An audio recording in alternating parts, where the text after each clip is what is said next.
Torcedor vascaíno, pega o bloquinho e vamos fazer conta pra ver se o Vasco realmente tem chance de pegar a Libertadores no final da temporada. Hoje o Vasco é o nono colocado com 37 pontos, a 9 do Inter, o primeiro time dentro do G6, e a 14 do seu rival Flamengo, o primeiro time dentro do G4. A vantagem é que o Vasco tem um jogo a menos, mas a briga ainda é muito grande. Tem muito torcedor que imaginou que o Vasco esse ano mais uma vez brigaria contra o rebaixamento. O cenário todo mostra o contrário. Claro, ainda não alcançou os 45 pontos, mas a cabeça dos mais otimistas já começa a pensar na Libertadores do ano que vem. Mas realmente dá? Bora fazer umas contas. Se a gente pegar a média das últimas 5 temporadas, ou seja, 2019 pra cá, a gente vê que em média um time precisa de 59 pontos para conseguir chegar no G6. E claro, isso é uma média. Em 2021, por exemplo, o Bragantino chegou no G6 com 56 pontos.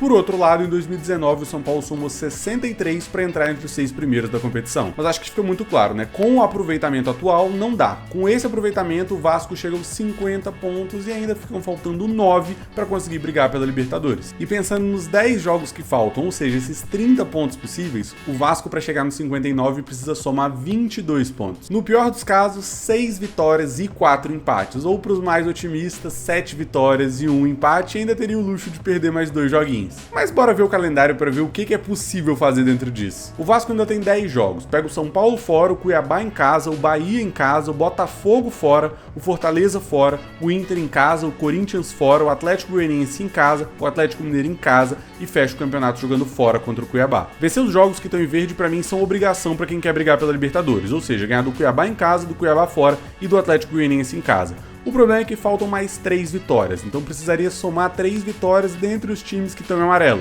São Paulo, Bahia, Fortaleza, Inter, Corinthians ou Atlético Mineiro. Beleza, mas ainda não tá fácil. Dos jogos que faltam, teriam que empatar todos e não perder nenhuma vez. Ou não, eu acho que o Vasco vai perder alguns jogos. Por exemplo, derrotas contra o Botafogo e Fortaleza, que hoje brigam por títulos, seriam factíveis. Nesse cenário, teria que ganhar os 3 jogos em verde, 4 jogos dos que estão em amarelo, empatar um outro jogo à sua escolha e aí poderia perder esses 2 jogos no final. Convenhamos, missão muito difícil, principalmente porque nesse cenário menos difícil, o Vasco não pode perder nenhum jogo na competição. E quando a gente olha para a tabela, a gente vê que o time tem mais gols sofridos do que gols marcados até aqui no campeonato. Mas torcedor vascaíno, não perca a fé. Aqui a gente tá falando de G6. Em 2021, o Fortaleza se classificou para a Libertadores somando 55 pontos. Isso porque o Atlético Mineiro, que foi campeão, ganhou a Copa do Brasil, e o Palmeiras, que esteve entre o G6, ganhou a Libertadores. Isso acabou abrindo mais 2 vagas e facilitou a classificação. Com isso, caso o Vasco mantivesse o mesmo aproveitamento, ia precisar melhorar só um pouquinho para somar 5 pontos a mais, chegar nos 55 e sonhar com a Libertadores do ano que vem. Mas aqui a gente tem um caso curioso. Existe o cenário em que o Vasco dependa só de si mesmo.